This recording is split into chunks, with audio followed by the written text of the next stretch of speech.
Hello dear student, welcome to all of you my YouTube channel medical education by Ankit. आज के हम lecture में देखने वाले हैं कोरेक्स डीएक्स जो है कॉफ सिरप के बारे में हम देखने वाले हैं। ठीक है, ये कैसे देते हैं, किस किस कंडीशन में आपको देना है और ये अपने बॉडी में कैसे काम करता है, इसके बारे में हम एक एक करके हम इसको बिल्कुल आसान भाषा में समझने की कोशिश करेंगे। ठीक है ना। ये कोरेक्स जो सिरप है, आपने कभी ना कभी जरूर आपको ये मेडिकल स्टोर वाले आपको दिए होंगे। आपने जब बताया होगा कि हमको खांसी हुआ है तो कोरेक्स डीएक्स, काफी हम लोगों ने भी बचपन से ये सुनते आ रहे हैं कोरेक्स के बारे में। ठीक है, आज हम इसके बारे में हम स्टडी करेंगे, इसके अंदर क्या क्या कंपोजिशन होता है और एक एक कंपोजिशन के बारे में उसका क्या स्पेसिफिक मैकेनिज्म ऑफ एक्शन, मतलब कि कैसे अपने बॉडी पे उसका एक्शन होता है। ठीक है, इसके बारे में हम डिस्कशन करेंगे। मेरे चैनल पे आप नए हैं तो आप मेरे चैनल को जरूर सब्सक्राइब करें, ताकि आपको मेडिकल नॉलेज से रिगार्डिंग आपको बहुत सारे अपडेट आपको मिलते रहेगी, इसलिए आप जरूर चैनल को सब्सक्राइब करें। ठीक है, सबसे पहले इसमें हम समझते हैं, आप कोई भी अगर आप अपने हाथ में ड्रग ले, आप कोई भी आप अगर मेडिसिन को समझना चाहते हैं तो सबसे पहले उसमें हमको समझना पड़ेगा कॉम्बिनेशन। ठीक है ना, कि उस मेडिसिन या कॉफ सिरप में, हम अभी बात कर रहे हैं कॉफ सिरप की तो उस पर बात करते हैं, कॉफ सिरप में क्या क्या कॉम्बिनेशन है। ठीक है ना, उस कॉम्बिनेशन के आधार पे क्या होगा, उसका मैकेनिज्म ऑफ एक्शन होगा, उसके जो कॉफ सिरप का जो इफेक्ट होगा हमारे बॉडी पे होगा। ठीक है, अब समझते हैं इसमें कॉम्बिनेशन। देखिए, जो कोरेक्स डीएक्स सिरप है उसमें दो कॉम्बिनेशन है। पहला है डेस्ट्रोमेथॉर्फेन हाइड्रोब्रोमाइड, ठीक है, और दूसरा क्या है, क्लोरफेनिरामिन हाइड्रोब्रोमाइड। ठीक है, अब इस दोनों क्लास जो है उसको पहले समझिए। सबसे पहले हम स्टार्ट करते हैं डेस्ट्रोमेथॉर्फेन के बारे में। ठीक है, यह है, देखिए क्लास को हम आप यहाँ पे देख रहे हैं क्लास लिखे हुए हैं। किसी भी ड्रग को अगर आप उसके वो किस क्लास से या किस फैमिली से वो बिलोंग करता है, इसको समझना जरूरी है। ठीक है, आप कहीं भी जाते हैं या कोई आपसे कोई नया हमसफर मिलता है या दोस्त बनता है, फ्रेंड्स बोलता है, तो उसको आप क्या पूछते हैं कि आप किस जगह से बिलोंग करते हैं। ठीक है ना, आप जरूर पूछते हैं। वैसा ही हम जब इसमें देखते हैं डेस्ट्रोमेथॉर्फेन, तो इससे हम समझते हैं कि ये कहाँ से बिलोंग करता है या मतलब किस क्लास से। ठीक है ना, तो इसको हम क्लास समझते हैं, एंटीटूसिव की एक क्लास है जिससे ये डेस्ट्रोमेथॉर्फेन जो है वो क्या करता है कि वो वहां से बिलोंग करता है। ठीक है ना, तो आप पहली बात याद रखना है, डेस्ट्रोमेथॉर्फेन किससे, एंटीटूसिव क्लास से क्या करता है कि बिलोंग करता है। ठीक है, अब समझिए इसको, एंटीटूसिव को हम क्या समझते हैं, also known as a cough suppressant. ठीक है ना, जो भी हमारे समस्या क्या है कि कॉफ बना हुआ है, जिसके चलते क्या हो रहा है कि खांसी आ रहा है बार बार। ठीक है ना, अब यहाँ पे देखिए एंटीटूसिव को क्या समझते हैं, कॉफ सप्रेसेंट। तो सप्रेसेंट का मतलब क्या होता है, ये क्या होना है, किसी चीज को दबा देना। ठीक है ना, तो इसके नाम से ही लिखा हुआ है कि कॉफ को क्या करेगा, ये दबाने का काम करेगा, मतलब खांसी जो होगी आपकी ठीक होने वाली है। ठीक है, तो इसको दूसरा नाम क्या है, कॉफ सप्रेसेंट। कॉफ को क्या करेगा, दबाएगा, ठीक करेगा, ये पहली बात हो गई। ठीक है ना, अब इसको समझते हैं मैकेनिज्म ऑफ एक्शन। ठीक है, हमारे बॉडी पे क्या करता है। ठीक है, अब यहाँ पे एक भाई साहब हैं गॉबलेट सेल। ठीक है, गॉबलेट सेल का काम पहले समझिए। आपने रेस्पिरेटरी ट्रैक्ट बोले तो ट्रेकिया में क्या होता है, गॉबलेट सेल पाया जाता है। ठीक है ना, और गॉबलेट सेल का काम होता है म्यूकस का प्रोडक्शन। म्यूकस का क्या काम होगा कि कोई भी अगर श्वास नली में, ट्रेकिया में अगर कोई भी फॉरेन पार्टिकल, बैक्टीरिया हो, वायरस हो, अगर जाता है तो ये गॉबलेट सेल क्या होता है कि म्यूकस का प्रोडक्शन करने लगता है। ठीक है ना, और म्यूकस क्या करता है, कोई भी फॉरेन पार्टिकल, जैसा मैंने बताया बैक्टीरिया या वायरस अगर आपके लंग्स तक जाने वाला है, ये ट्रेकिया में उसको क्या करेगा, खींच लेगा, और उसको ट्रेकिया में ही ये म्यूकस के हेल्प से उसको क्या करना है, मारने की कोशिश करेगा। ठीक है, पहला काम हो गया।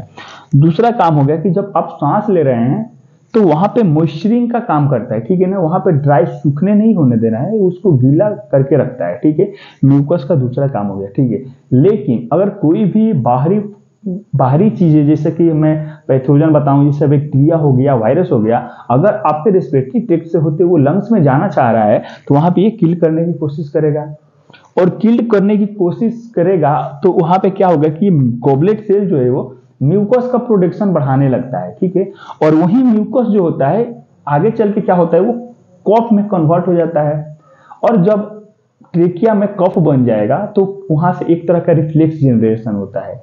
रिफ्लेक्स जनरेट होता है, वही आपको खांसी के तौर पे आपको देखने को मिलता है, ठीक है ना, जिसको बोलते हैं कॉफ रिफ्लेक्शन, ठीक है। तो कॉफ वहां पे बना हुआ है एक नॉर्मल तरीका से, ये जो म्यूकस का प्रोडक्शन कर रहा था वो तो सब कुछ नॉर्मल था, लेकिन कोई ऐसा कुछ उसमें समस्या आया जैसे कि पैथोजन से गया, और वहां पे क्या होगा, उसको मारने के लिए प्रोडक्शन बढ़ाना पड़ा, ठीक है। और प्रोडक्शन जब बढ़ाना पड़ा तो वहां पे कुछ सेल भी डेथ किए होंगे, सेल जो जैसे कि बैक्टीरिया को मारना है, ठीक है, बैक्टीरिया को मारना है तो सेल डेथ होगा, ठीक है। और सेल डेथ होगा तो वहां पे क्या होगा कि कॉफ जो है वो इकट्ठा होने लगेगा, और वही कॉफ जो है वो आपकी खांसी का कारण बनता है। आई होप कि आप इसे समझ रहे होंगे, ठीक है। तो ये जो मैकेनिज्म ऑफ एक्शन होगा वो गॉबलेट सेल से जो प्रोडक्शन हो रहा है म्यूकस का, उसी को रोक देगा।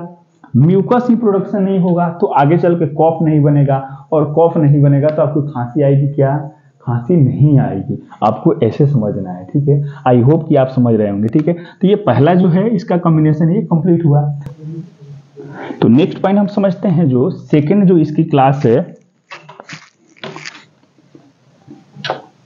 क्लोरफेनिरामाइन हाइड्रोब्रोमाइड, ठीक है। यह जो है एंटी हिस्टामिनिक क्लास से बिलोंग करता है, ठीक है। एंटी का मतलब अगेंस्ट, और हिस्टामिन के अगेंस्ट में काम करने वाला जो क्लास है उस क्लास से ये बिलोंग करता है, ठीक है। अब समझिए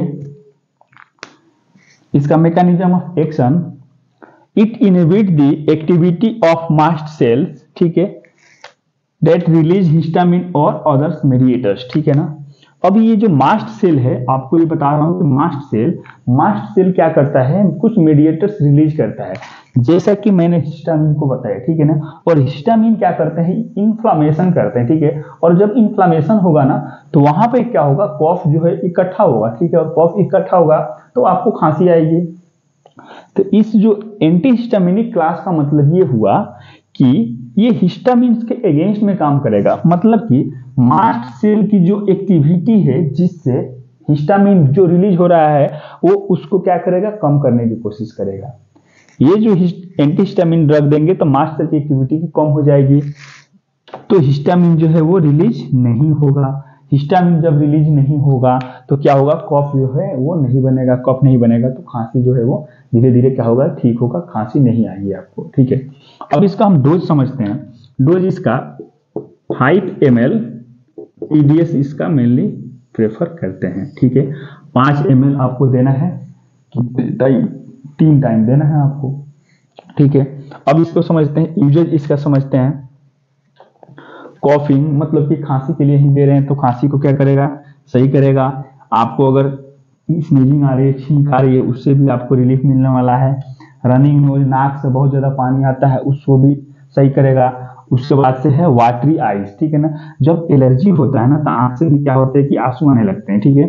तो वो एलर्जी क्यों आ रहा है, क्योंकि ये मास्ट सेल जो है वो एक्टिव है, ठीक है। और मास्ट सेल एक्टिव है या इसमें क्या हो रहा है कि कुछ ना कुछ अपना बॉडी का जो है रिस्पॉन्स है वो एक्टिव है, एलर्जिक हो गया है, मतलब कि एलर्जिक रिस्पॉन्स आपकी बॉडी जो है वो इसके अगेंस्ट में क्या हो रहा है कि वो प्रोड्यूस कर दिया है, एक्टिव हो गया, ठीक है ना।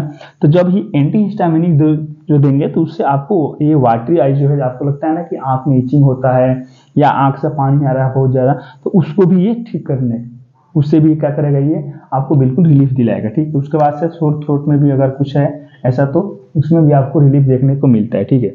और समझते हैं साइड इफेक्ट, ठीक है ना। कुछ इसका कॉमन साइड इफेक्ट देखा गया है, जो कि नौजिया है, डिजीनेस देखा गया है, हेडेक भी देखा गया है, और ड्राउजीनेस कुछ और भी इसके अलावा भी देखा गया है, जो कि मोस्ट कॉमन है, जो कि उतने कोई ज्यादा कोई टिपिकल होने वाला नहीं है, ठीक है। तो आज के लेक्चर में आपको 2 चीजें सबसे, अगर कंक्लूजन पे बात हुई तो आपको याद रखना है, डेस्ट्रोमेथॉर्फिन हाइड्रोब्रोमाइड। डेस्ट्रोमेथॉर्फिन बोले तो एंटीट्यूसिव क्लास से बिलोंग करता है, और एंटीट्यूसिव को क्या बोलते हैं, कॉफ सप्रेसेंट भी बोलते हैं, कॉफ को ठीक करेगा। और इसका हम एक्शन की बात करें तो ये गॉबलेट सेल पे काम करता है, और गॉबलेट सेल को कम कर देगा तो म्यूकस नहीं बनेगा, म्यूकस नहीं बनेगा तो क्या होगा कि आपको जो है वो कॉफ आगे चल के नहीं बनेगा, ठीक है। और दूसरी बात बताएं कि ये एंटी हिस्टामिनिक जो है क्लोरफेनिरामाइन के बारे में जो है वो एंटी हिस्टामिनिक मतलब कि हिस्टामिन के अगेंस्ट में काम करेगा। और हिस्टामिन कहां से रिलीज होता है, मास्ट सेल से रिलीज होता है, ठीक है। और मास्ट सेल से हिस्टामिन रिलीज ही नहीं होने देगा तो वहां पे हिस्टामिन इकट्ठा नहीं होगा, या हिस्टामिन जो है वो उसका लेवल कम रहेगा, और हिस्टामिन का जब लेवल कम रहेगा तो वहां पे कफ बनने की कोई भी संभावनाएं नहीं आएगी। ठीक है, तो ये इसका मैकेनिज्म ऑफ एक्शन है। वीडियो अगर अच्छा लगा तो जरूर चैनल को सब्सक्राइब करें।